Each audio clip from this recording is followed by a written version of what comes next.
이어서 이슈 클릭입니다.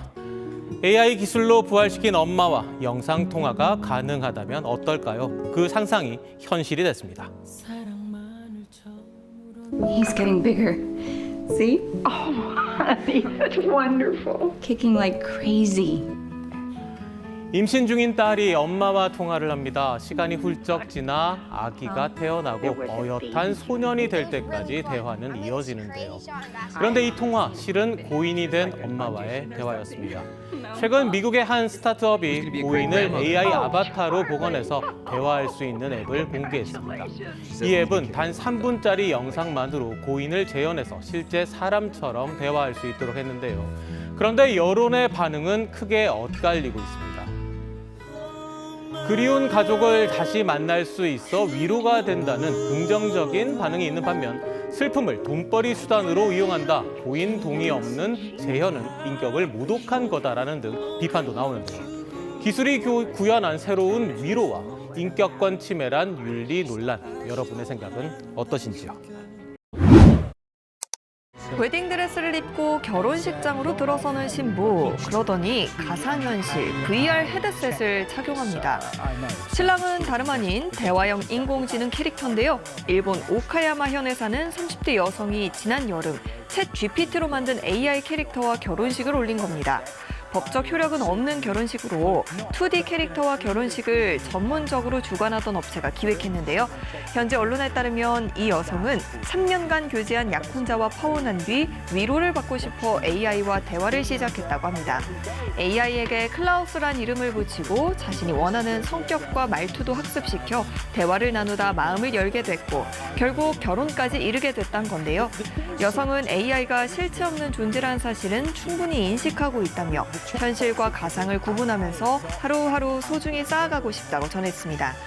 이 소식을 접한 누리꾼들의 반응은 엇갈렸는데요. 조롱 섞인 시선도 있었지만 한편에선 현대사회 인간관계의 연약함에 대해 깊이 성찰할 필요가 있다는 지적도 나왔습니다.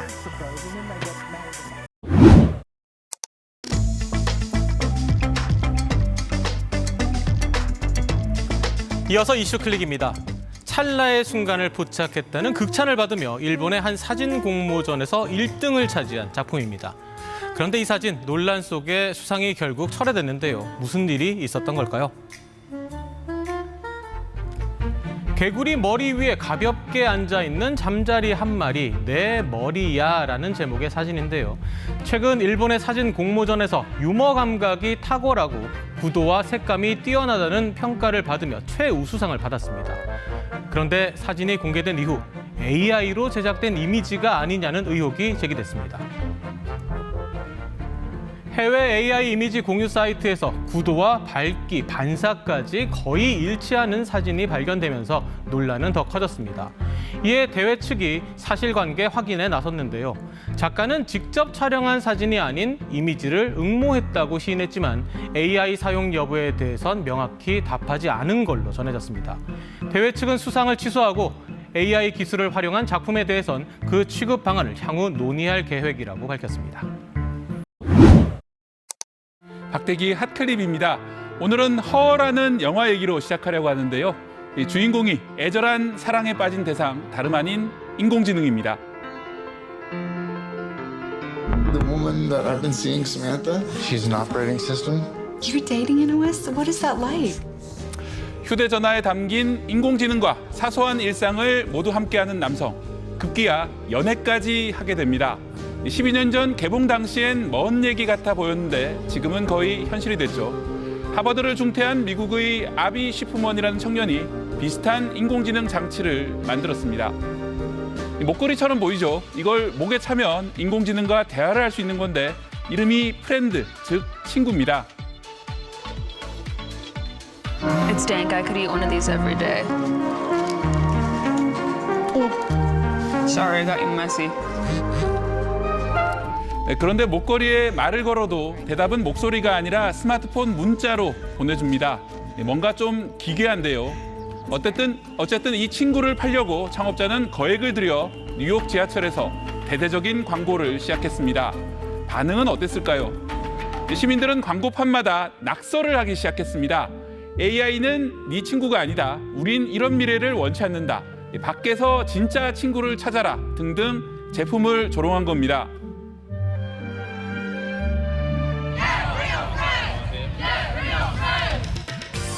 인공지능 트렌드 모형을 부수는 시위까지 열렸는데요. 이런 반발에도 불구하고 창업자는 시위 장면과 낙서를 SNS로 공유하면서 오히려 논란을 홍보의 기회로 삼았습니다. 실제 인간이 아닌 인공지능 목걸이를 친구라고 부르는 것에 사람들은 불쾌함을 느끼는 건데요. 인간의 자리를 위협하는 인공지능, 먼 나라 일만은 아닙니다. 저는 그런 지지를 못 받았는데 GPT한테, 챗GPT한테 정말 이게 눈물이 찔끔 날 정도로 무조건 맹신하는 건 아니지만 그래도 공감과 지지를 확실히 받을 수 있다는 거예요. 친구나 가족에게도 숨기는 비밀을 챗 GPT에 털어놓는 사람들이 요즘 많다고 합니다. AI가 편리한 점도 분명 있지만 지나치게 맹신하거나 의존하면 안 되겠죠. 지난 4월 미국에서는 챗 GPT가 준 정보로 16살 아들이 자살했다면서 부모가 개발사를 고소하기도 했습니다. 이 사람이 좋아할 만한 말들을 이렇게 주는 거란 말이에요. 결국은 자기가 자기 자신이랑 대화하는 거랑 똑같습니다. AI와 소통하고 위로받는 요즘 세대. 기술 발전이 사람 간의 연결고리를 오히려 더 멀어지게 하는 건 아닐까요? 박대기 핫클립이었습니다. 이재명 대통령에게 신라시대 천마총 금관 모형을 선물받은 도널드 트럼프 미국 대통령. 이를 소재로 한 인공지능 합성 영상이 SNS에서 화제가 되고 있습니다. 트럼프 대통령이 왕관을 쓴 멜라니아 여사와 손을 잡고 춤을 추고 주변에서는 마가 모자를 쓴 인물들이 박수를 칩니다. 또 다른 영상에선 트럼프 대통령이 이재명 대통령과 악수를 한 후 금관을 직접 쓰고 전용기에 오르는 장면도 등장합니다. A few moments later. 이 영상들은 모두 인공지능을 활용해 만든 합성 영상입니다. 이 밖에도 금관 앞에서 포즈를 취하는 트럼프 대통령의 합성 이미지 등 다양한 풍자 콘텐츠가 퍼지고 있습니다. 얼마 전 미국 전역에선 700만 명이 참여해 트럼프 대통령의 권위주의적 통치를 규탄하는 노 킹스 시위가 열렸습니다. 이런 상황에서 한국의 금관 모형 선물이 전달된 걸 풍자하는 겁니다. 미국 심야 토크쇼도 관련 내용을 다루는데요. How nice. I guess they were watching millions of us marching to say we didn't want a king, and they thought, hey, I have a great idea for a gift. A bejeweled crown. Maybe he could just stay there and be king of South Korea, huh? 미국 누리꾼들은 수백만 명이 시위에 나선 지 2주 만에 한국이 트럼프에게 금관을 선물했다. 트럼프는 백악관에서 그걸 쓰고 한국이 자신을 왕으로 만들었다고 말할 거다. 금관 선물은 통했고 한국이 똑똑했다. 일본보다 더 좋은 협상을 할 수 있었다 등의 반응을 보였습니다.